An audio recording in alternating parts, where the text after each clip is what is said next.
एक और जहां इंदौर में कोरोना के लगातार नए केसेस सामने आ रहे हैं, वहीं प्रदेश के सबसे बड़े सरकारी अस्पताल के जूनियर डॉक्टर्स अपनी 5 सूत्रीय मांगों को लेकर आज हड़ताल पर चले गए हैं। हालांकि इस दौरान कोविड और इमरजेंसी सेवा चालू रखने की बात की गई है। शहर में लगातार कोरोना के मरीज बढ़ रहे हैं और वहीं एमवाई अस्पताल के जूनियर डॉक्टर्स भी अनिश्चितकालीन हड़ताल पर चले गए हैं। जूनियर डॉक्टर अपनी मांगों के लिए पिछले 1 वर्षों से शासन से मांग कर रहे हैं। इसके लिए पिछले हफ्ते भी जूनियर डॉक्टर अपने लंबित हड़ताल पर चले गए थे। प्रदेश भर में जूनियर डॉक्टर्स अपनी मूलभूत मांगों को लेकर आज सांकेतिक हड़ताल पर हैं, जहां इंदौर के एमवाई परिसर में भी हड़ताल का असर देखने को मिल रहा है।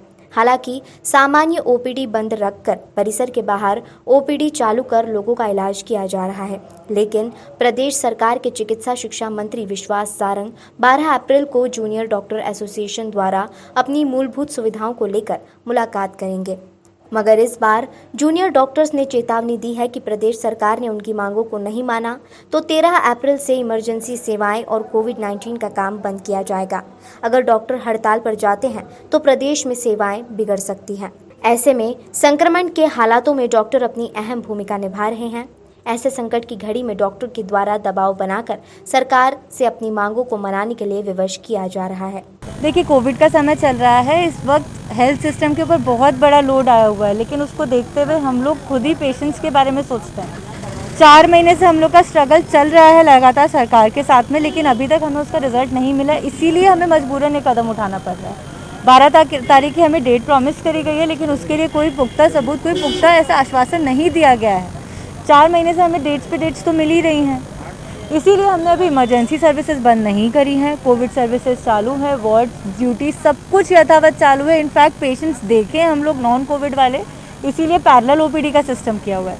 तो पेशेंट हमारी तरफ से कॉम्प्रोमाइज़ अभी नहीं हो रहा है, लेकिन अगर सरकार अभी भी हमारी मांगे नहीं मानेंगी तो हम बहुत मजबूर हो जाएंगे, विवश हो जाएंगे कि इसके आगे फिर हमें कठोर कदम उठाने पड़ेंगे और हमें पहले अपनी नॉन एसेंशियल सर्विसेज और फिर एसेंशियल सर्विसेज भी उठानी पड़ सकती है। जिस तरीके से आप लोगों को स्टाइपेंड बढ़ाने की बात थी, आपको कोविड का अगर इलाज कर रहे हैं तो क्वारंटाइन समय दिया जा रहा था, वो सब चीज़ें मिल पा रही हैं कि नहीं मिल पा रही हैं, उसको लेकर क्या बात हुई है? थिंग इज़ कि हमारी प्रमुख मांग ये है कि हम लोग यहाँ पे पढ़ने आए, हम स्टूडेंट्स हैं, गवर्नमेंट एम्प्लॉय डॉक्टर्स नहीं हैं। मैं गायनी पढ़ने आई हूँ, सर्जरी पढ़ने आए हैं, चर्म रोग विभाग के लिए आए हैं। ये लोग अपनी पढ़ाई नहीं कर पाए, पूरे 1 साल में इन्होंने अपने मरीज़ नहीं देखे हैं। सर्जरी करने वालों को सर्जरी करने के लिए पेशेंट्स नहीं मिल रहे हैं क्योंकि गवर्नमेंट ने इलेक्टिव ओटीज़ बंद कर दी थी। इसके कारण पेशेंट का भी नुकसान हुआ और हमारा भी नुकसान हुआ है। हमारा मेन ये है कि आप कोविड डेडिकेटेड हॉस्पिटल्स बनाएं, डिस्ट्रिक्ट हॉस्पिटल्स को भी आप ऐसी फैसिलिटी दें और आयुष और बाकी जो अन्य पद्धति के डॉक्टर्स होते हैं जो कोविड में काम करने के सक्षम हैं, उन लोगों को एम्प्लॉय करिए ताकि हम नॉन कोविड पेशेंट्स को ध्यान दे सकें, जिससे नॉन कोविड पेशेंट्स भी नेगलेक्ट नहीं होंगे और हम भी अपनी पढ़ाई करते रहेंगे। दोनों लोगों का भला होगा ना। तो गवर्नमेंट ने पहले यही प्रॉमिस किया था। शुरू में उन्होंने हमें एम्प्लॉय इसलिए किया क्योंकि एकदम से पैंडेमिक आया था, एकदम से दुविधा आई थी, मांग अचानक हुई। तो हमें बोला गया कि आप लोग काम करिए, इसके एवज में आपको 10,000 रुपये प्रतिमाह दिया जाएगा और हम जल्द से जल्द दूसरे लोग एम्प्लॉय करेंगे। लेकिन ना तो वो 10,000 रुपये पर मंथ दिए गए, ना उन्होंने दूसरे लोगों को एम्प्लॉयमेंट क्रिएट करा, ना उस पोस्ट पे और लोग आए।